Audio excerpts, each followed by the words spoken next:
धाराशिव जिल्ह्यामध्ये अतिवृष्टीने भरडलेल्या शेतकऱ्यावर दुसरं एक संकट उभं राहिले।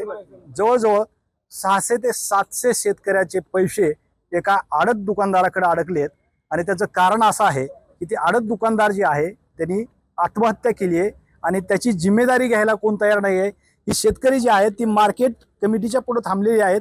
जिल्ह्यातले जवळजवळ 600 ते 700 शेतकरी आहेत आणि यांचं मागणी एकच आहे की आमच्या कष्टाचे पैसे आम्हाला मिळायला पाहिजेत। आता यांचे पैसे कोण देणार हा मोठा प्रश्न आहे। तुमचं सोयाबीन घातले का तुम्ही? हो घातले. किती? 110 क्विंटल. बर 110 क्विंटल. किती पैसे झाले त्याचे अंदाजे? 110 क्विंटलचे 7.5 लाख रुपये होतात. हा. ते मला त्यांनी वरचे 6 लाख रुपये दिलेले आहेत वेळोवेळी. 3 वर्षाचं सोयाबीन आहे माझे फक्त त्यांच्याकडे 1.5 लाख रुपये येणार आता सध्या. 1.5 लाख रुपये. 1.5 लाख राहिले. 1.5 लाख रुपये राहिलेले आहेत. तुम्ही कुठले आहेत? चिलवडी. तुम्ही किती घातलं सोयाबीन? मी हरभरा घातला हा 47 क्विंटल. 47 क्विंटल. कधी घातलं? मे महिन्यात घातलं. पैसे नाही भेटले? उचल दिली थोडी. बाकीचे राहिले? हा 1.5 लाख राहिली. किती शेतकरी असतात जिल्ह्यातले? जिल्ह्यातले 400-500 शेतकरी आहेत की. 700 मला. 600-700 हो सगळ्याचे पैसे अडकले. हो. कोण जिम्मेदार आहे याला? जिम्मेदार का ही आडतवाला, ही मार्केट कमिटी, नेते मंडळी. त्याला नेते मंडळीच रसद पुरवी ती. मार्केट कमिटी पण जिम्मेदार आहे? हा आहेच की. हा. कारण ओरिजिनल पावती दिली नाही त्या काट्याची पावती देतात आणि त्याच्यावर शिक्का मारतात। आता माझं वैयक्तिक 60 क्विंटल सोयाबीन मी घातलेलं आहे. 5व्या महिन्यात सोयाबीन घातलेलं आहे आणि मार्केट म्हणजे शासनाच्या भावाप्रमाणे 5400 देतो म्हणला, म्हणून आम्ही बी जरा थोडं आम्हाला लालच लागली म्हणून आम्ही थोडं थांबलो 8-15 दिवस. तर हे ना आम्हाला पुन्हा किती? कोणी लावलं. पुढे किती कोटी रक्कम असेल सगळ्या शेतकऱ्याची? सगळ्या शेतकऱ्याची मिळून एक 13-14 कोटी रुपये रक्कम आहे. बर 13-14 कोटी रुपयाची रक्कम आहे आणि ही शुद्ध प्रकारे शेतकऱ्याची फसवणूक आहे. पूर्ण फसवणूक केलेली आहे त्यांनी. बरोबर सगळ्या शेतकऱ्याला सहानुभूती विश्वासात घेऊन प्रत्येकाला मालाचे पैसे उद्या देतो परवा देतो म्हणून टाळून त्यांचा काय प्रॉब्लेम केला ते शेतकऱ्याचा कसलाही दोष नाही. त्यांनी आणून माल घातलाय, पैसे मागायला लागले ती आणि त्यांनी सुसाईड केलंय. सुसाईड करायला शेतकऱ्याचा काही दोष नाही याच्यामध्ये.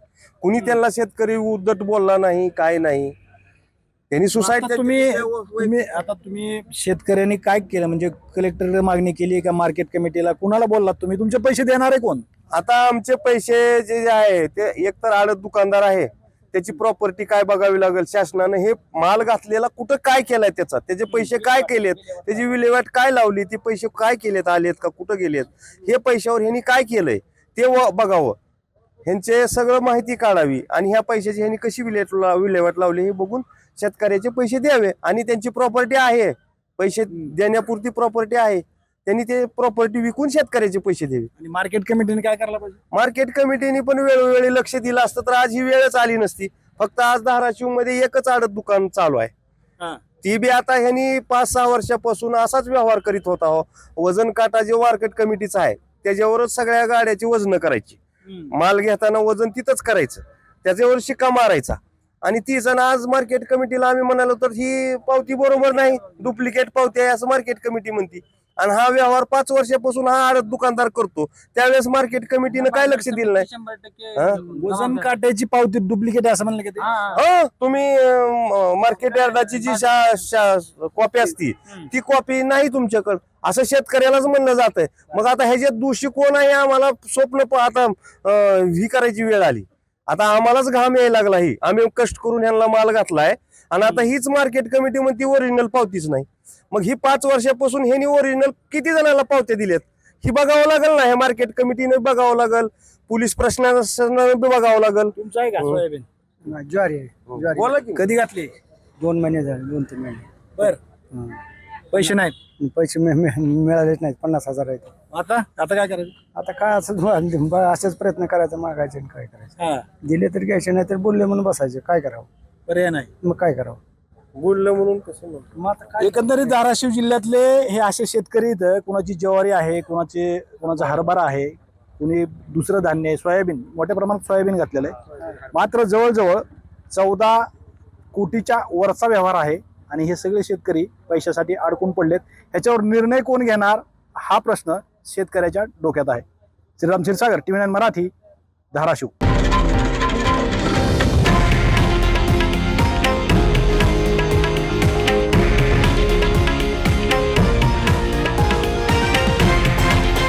हे आहे देशातील नंबर 1 न्यूज नेटवर्क आणि आपण पाहत आहात TV9 मराठी, एकमेव.